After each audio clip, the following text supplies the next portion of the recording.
নিয়ে চলে যাও, কিয়ামতের ময়দানে কিচ্ছু তুমি পাবা না।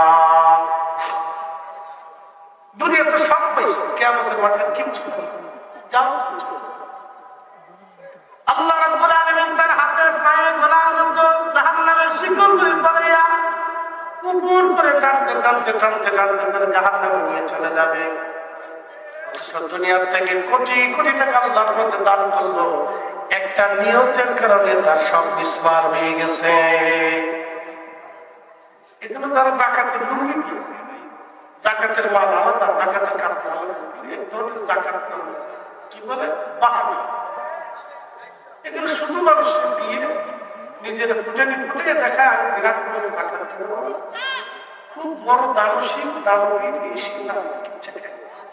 এগুলি থেকে আমাদের কোনো ফায়দা, আমাদের ইখলাসের সাথে আল্লাহকে সন্তুষ্ট করবে। তাহলে খুশি করবো কাকে? আল্লাহ। আল্লাহকে খুশি করার জন্য আমরা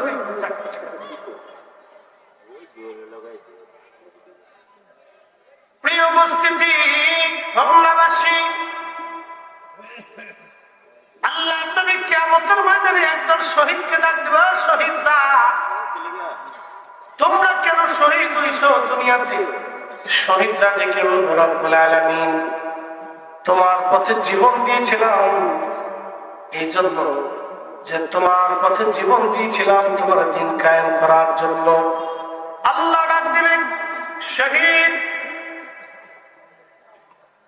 তুমি আমি আল্লাহর পথে জীবন দিয়েছো, মানুষ যাতে তোমাকে বীর বলে, বীর যোদ্ধা বলে, বীর বিক্রম করে, বীর শ্রেষ্ঠ বলে, এগুলি বলার জন্য, দুনিয়া পাওয়ার জন্য তুমি শহীদ হয়েছিলা, যুদ্ধের ময়দানে আসছিলা।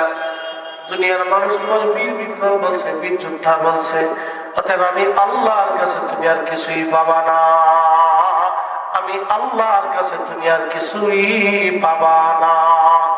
ওই দিনে শহীদ গলার মধ্যে রশি শিকল দিয়া, শিকল নয় আপনার জাহান্নামের শিকলগুলি পরাইয়া তারে টানতে টানতে টানতে টানতে জাহান্নামে ফেলে দেওয়া হবে। আল্লাহ নবী বলেন লোকটা আল্লাহর পথে জীবন দিল কিন্তু খোদার জান্নাত কিনে নিতে পারলো না। একটা মাত্র নিয়তের ভুলের জন্য তারা আখিরাত বরবাদ।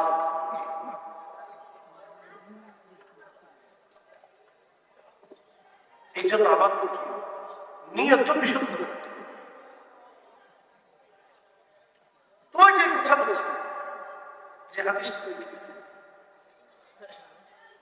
যে রাসূল করিম সাল্লাল্লাহু আলাইহি ওয়াসাল্লাম সাহাবী বলেছেন সুলাম এবং নিকট থেকে কোরআন তেলাওয়াত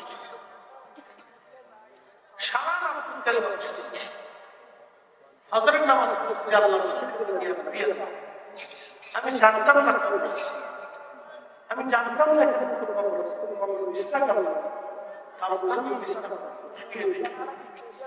ভিতর থেকে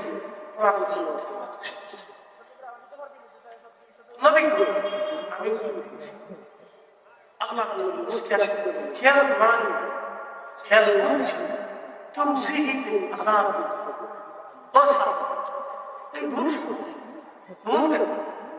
এই সূরা হচ্ছে আযাব। যে ব্যক্তি সূরা নূর প্রত্যেকদিন এশার নামাজের মধ্যে একবার তেলাওয়াত করবে, আল্লাহ থেকে কবরের কঠিন বাধা এবং বিপদ থেকে তার হেফাজত। একসাথে বলবেন সুবহানাল্লাহ। এই মাহে রমজানে আমাদেরকে অধিক পরিমাণে কোরআন পড়তে হবে। তাহলে কি বুঝলেন? এই মাহে রমজানে যে ব্যক্তি নবীজির নাম শোনার পরে দুরূদ পড়ল না তার আখিরাত বরবাদ হবে। যে ব্যক্তি প্রিয় নবীজির নাম শুনে দুরূদ পড়বে, এই জন্য অধিক পরিমাণে দুরূদ পড়বেন।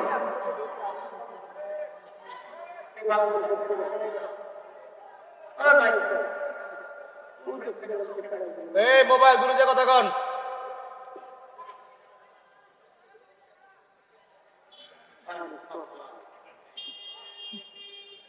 শুনে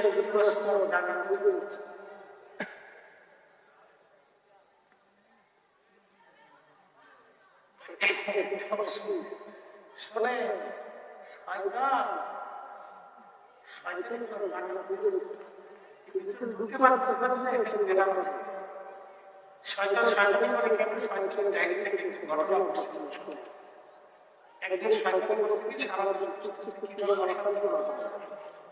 শয়তান কাছে করে মারামারি করে অশান্তি বিশৃঙ্খলা জানা জানা কেমনে বাড়ানো যায় এই জিনিস বুঝতেছে। সারা দিন দেখতে কিছু পায় না। পরে শয়তান বলছে কি দেখে রাস্তার পাশে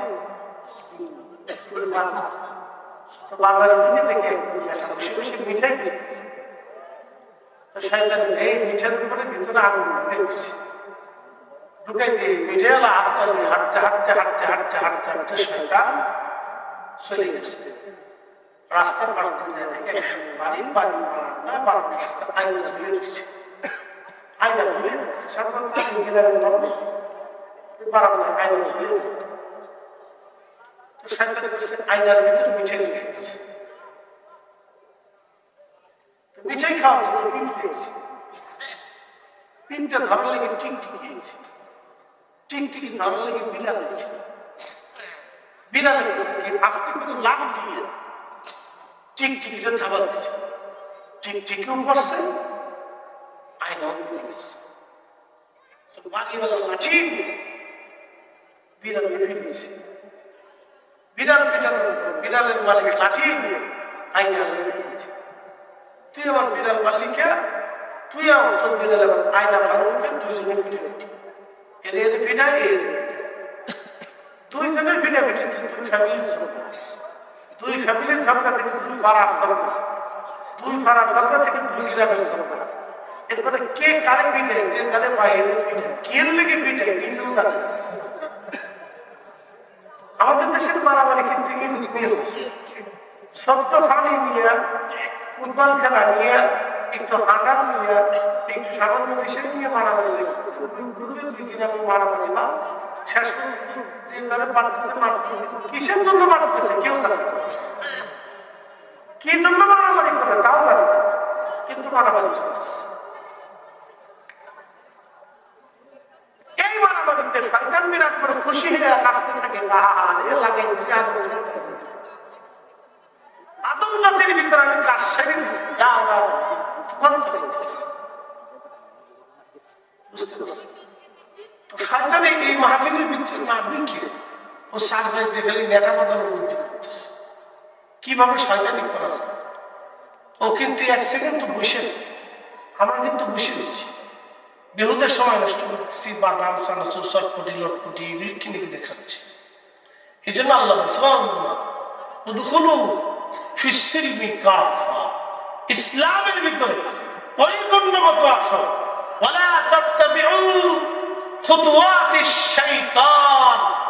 শয়তানের পদাঙ্ক অনুসরণ করিও। শয়তান যেটা করে তুমি তার বিপরীত করো। শয়তান বলে নামাজ পড়িস না, আপনি বেশি করে নামাজ পড়েন। শয়তান বলে রোজা রাখিস না, আপনি বেশি করে রাখবেন। শয়তান বলে হারাম খা, আপনি হারাম তো খাবেনই না, হালাল বেশি করে খেতে। এই জন্য শয়তান যা করে তার বিপরীত করবেন, আল্লাহ ওলি হয়ে কবরে যাবেন। আর শয়তান যা করছে আপনি যদি সেটা করেন, তাহলে বেঈমান হয়ে কবরে যাবেন। ইন্নাহু লাকুম আদুউউম মুবিন, সে তোমাদের প্রকাশ্য দুশমন, তোমার ধ্বংস করবে, তোমার ক্ষতি করবে, তোমার আখিরাতকে বরবাদ করে দেবে। বুঝতে পারছেন?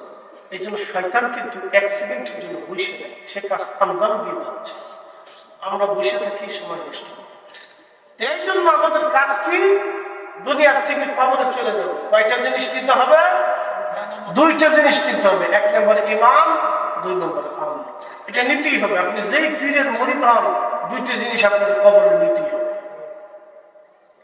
আপনি যেই পীরের মুরিদ হন, যেই বংশের ছেলে হন, যত বড় শিক্ষিত হন অথবা না হন, ক্ষমতাবান হন অথবা ক্ষমতাহীন হন, বড় অফিসার হন অথবা ক্ষুদ্র সাধারণ ব্যক্তি হন, আপনাকে দুইটা জিনিস নিতে হবে। এক নম্বর ঈমান, দুই নম্বর আমল। এই দুইটা জিনিস যদি আপনি না নিয়ে কবরে যান, তাহলে সর্বনাশ হয়ে যাবে, অনেক বড় সর্বনাশ। যেই সর্বনাশের কোনো শেষ নেই।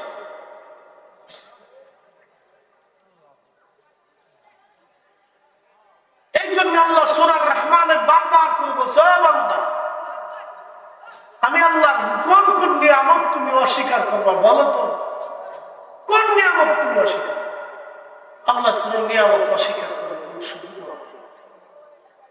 আল্লাহর কোনো কিছু অস্বীকার করার যেহেতু সুযোগ নাই, সেহেতু আল্লাহ যেটা হালাল করছে আমাকে সেটা হারাম হালাল মনে করেই কাজ করতে হবে। এটা করতে হবে। আমাদের হায়াত অল্প সময়ের জন্য, পৃথিবীতে অল্প সময়ের জন্য বাঁচতে আসছে।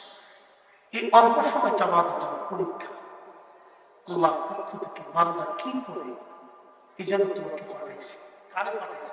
নবী না, মসজিদে হচ্ছে ইনি কোথায় ছিলেন?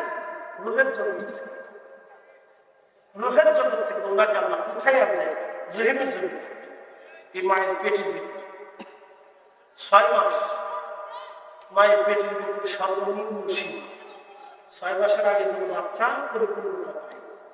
6 মাসে একটা বাচ্চা মায়ের পেটের ভিতরে পরিপূর্ণতা আসে।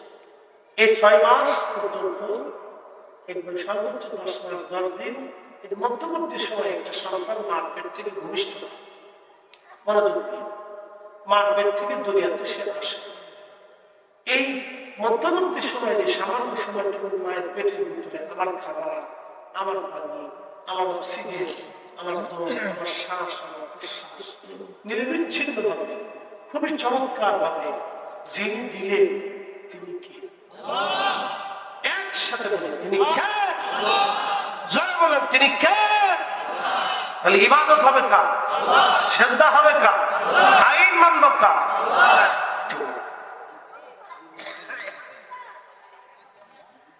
সর্বনিম্ন সীমা 6 মাস, সর্বোচ্চ 10 মাস 10 দিন মায়ের পেটের ভিতরে। এই রুহের জগতে, মায়ের পেটের ভিতরে, এই জিসমের জগতে আল্লাহ রাব্বুল আলামিন আপনাকে আমাকে রাখলেন। কত না পরম যত্ন করে আল্লাহ রাখলেন, কত সুন্দর যত্ন আল্লাহ। এরপরে দুনিয়া নামাইয়া আমার আল্লাহ মায়ের কোলের মধ্যে দিয়ে দিলেন। শুধু দেন নাই, মায়ের অন্তরের ভিতরে আল্লাহ রাব্বুল আলামিন এমন প্রেম আমার প্রতি আল্লাহ দিয়ে দিলেন যে একটা মুহূর্ত মা আমার ছাড়া থাকতে পারে না। কি কথা কন না কেন, ঠিক কিনা? একটা মুহূর্ত মার ভালো লাগে না, এটা একটা মুহূর্ত মার ভালো লাগে না, একটা মুহূর্ত আমাকে ছাড়া মার ভালো লাগে নাই। সেই দিন আমাকে মা কোলের মধ্যে নিয়ে, বুকের মধ্যে নিয়ে দিনের পর দিন, রাতের পর রাত, কত রজনী মাইলে ঘুমাইতে দেয় নাই। আমার ঘুম ভাঙার সঙ্গে সঙ্গে মার ঘুম ভাঙিয়েছে। আমি কেঁদেছি, মার তাজা ঘুম ভেঙে গেছে, তাজা ঘুম। এই মাত্র 5 মিনিট, 10 মিনিট, 20 মিনিট আগে মা কেমন ঘুমে গেছে। কি চমৎকার ঘুম, একদম তাজা ঘুম। ওই ঘুমে আমি কেঁদে ফেলেছি, আর মা সাথে সাথে ঘুম ভেঙে গেছে, সাথে সাথে ঘুম ভেঙে গেছে। ঘুম ভেঙে যে মা ঘুম থেকে উঠে আমাকে আবার করেছে, বুকের ভিতরে নিয়ে গেছে, আদর করছে, যত্ন করছে। এই জন্য রাসূল করিম সাল্লাল্লাহু আলাইহি ওয়াসাল্লাম 3 নম্বর মিম্বার উপরে কদম রেখে বললেন, সাহাবীরা আমি 3বার মিম্বারে যখন কদম রাখছি তখন জিবরাইল আমিন এসে আমাকে বলল, ইয়া রাসূলুল্লাহ, যে বাবা মা পাইল কিন্তু খেদমত করে জান্নাত নিতে পারল না, যে বাবা মা পাইল কিন্তু খেদমত করে বেহেশত নিতে পারলো না, সে ধ্বংস হয়ে যায়। নবীজি বললেন আমিন। ও সাহাবীরা, উম্মতেরা, যে পিতা মাতা পাইছো কিন্তু খেদমত করে জান্নাত নিতে পারো নাই, তোমার ধ্বংস হবে।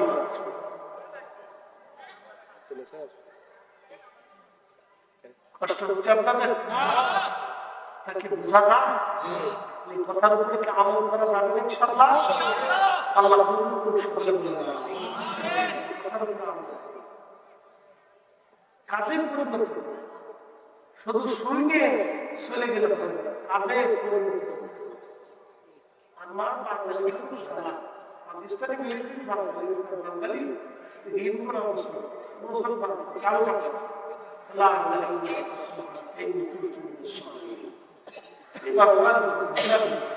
কালমা এই মুসিবত সারা কালমা ভুলে যাচ্ছে। কালমা আমার দেশে আমরা সুবিধা পাচ্ছি না, সুবিধা যেদিকে খালি এদিকে খুশি, কিন্তু কথা বলতে আল্লাহ